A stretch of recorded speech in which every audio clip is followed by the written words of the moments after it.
Vous qui me lisez, vous êtes encore parmi les vivants, mais, moi qui écris, je serai depuis longtemps parti pour la région des ombres. Car, en vérité, d'étranges choses arriveront, bien des choses secrètes seront révélées, et bien des siècles passeront avant que ces notes soient vues par les hommes. Et, quand ils les auront vues, les uns ne croiront pas, les autres douteront, et bien peu d'entre eux trouveront matière à méditation dans les caractères que je grave sur ces tablettes avec un stylus de fer.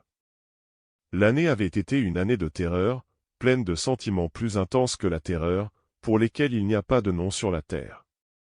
Car beaucoup de prodiges et de signes avaient eu lieu, et de tous côtés, sur la terre et sur la mer, les ailes noires de la peste s'étaient largement déployées.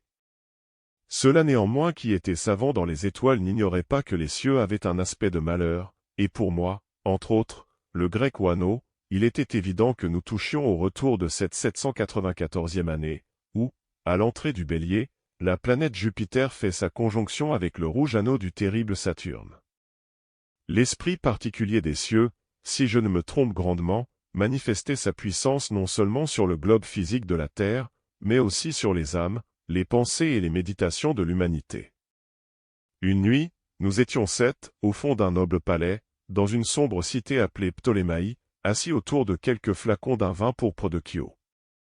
Et notre chambre n'avait pas d'autre entrée qu'une haute porte d'airain, et la porte avait été façonnée par l'artisan Corino, et elle était d'une rare main-d'œuvre, et fermée en dedans.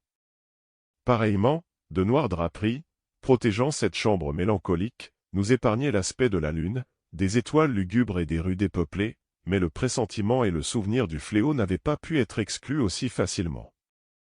Il y avait autour de nous, auprès de nous, des choses dont je ne puis rendre distinctement compte, des choses matérielles et spirituelles, une pesanteur dans l'atmosphère, une sensation d'étouffement, une angoisse, et par-dessus tout, ce terrible mode de l'existence que subissent les gens heureux, quand les sens sont cruellement vivants et éveillés, et les facultés de l'esprit assoupies et mornes.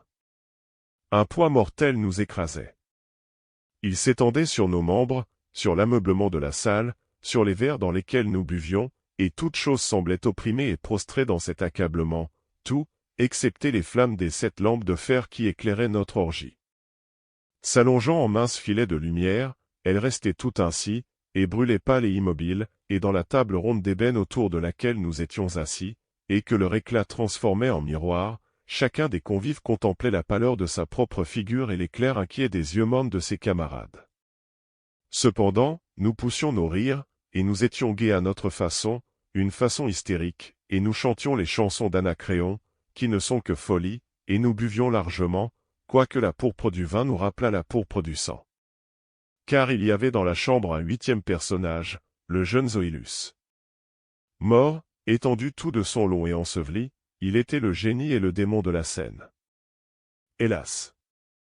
Il n'avait point de sa part de notre divertissement, sauf que sa figure, convulsée par le mal, et ses yeux, dans lesquels la mort n'avait éteint qu'à moitié le feu de la peste, semblaient prendre à notre joie autant d'intérêt que les morts sont capables d'en prendre à la joie de ceux qui doivent mourir. Mais, bien que moi, Oano, je sentisse les yeux du défunt fixés sur moi, cependant je m'efforçais de ne pas comprendre l'amertume de leur expression, et regardant opiniâtrement dans les profondeurs du miroir d'ébène, je chantais d'une voix haute et sonore les chansons du poète de Théo. Mais graduellement mon chant cessa, et les échos, roulant au loin parmi les noires draperies de la chambre, devinrent faibles, indistincts, et s'évanouirent. Et voilà que, du fond de ces draperies noires où allait mourir le bruit de la chanson, s'éleva une ombre, sombre, indéfinie, une ombre semblable à celle que la lune, quand elle est basse dans le ciel, peut dessiner d'après le corps d'un homme, mais ce n'était l'ombre ni d'un homme, ni d'un dieu, ni d'aucun être connu. Et, frissonnant un instant parmi les draperies, elle resta enfin, visible et droite, sur la surface de la porte d'airain. Mais l'ombre était vague, sans forme, indéfinie, ce n'était l'ombre ni d'un homme, ni d'un dieu de Grèce, ni d'un dieu de Chaldée, ni d'aucun dieu égyptien. Et l'ombre reposait sur la grande porte de bronze et sous la corniche cintrée, et elle ne bougeait pas, et elle ne prononçait pas une parole, mais elle se fixait de plus en plus, et elle resta immobile. Et la porte sur laquelle l'ombre reposait était, si je m'en souviens bien, tout contre les pieds du jeune Zoïlus enseveli. Mais nous, les 7 compagnons, ayant vu l'ombre, Comme elle sortait des draperies, nous n'osions pas la contempler fixement, mais nous baissions les yeux, et nous regardions toujours dans les profondeurs du miroir d'ébène. Et, à la longue, moi, Wano, je me hasardai à prononcer quelques mots à voix basse, et je demandai à l'ombre sa demeure et son nom. Et l'ombre répondit. Je suis ombre, et ma demeure est à côté des catacombes de Ptolémaïe, et tout près de ces sombres plaines infernales qui enserrent l'impur canal de Charon.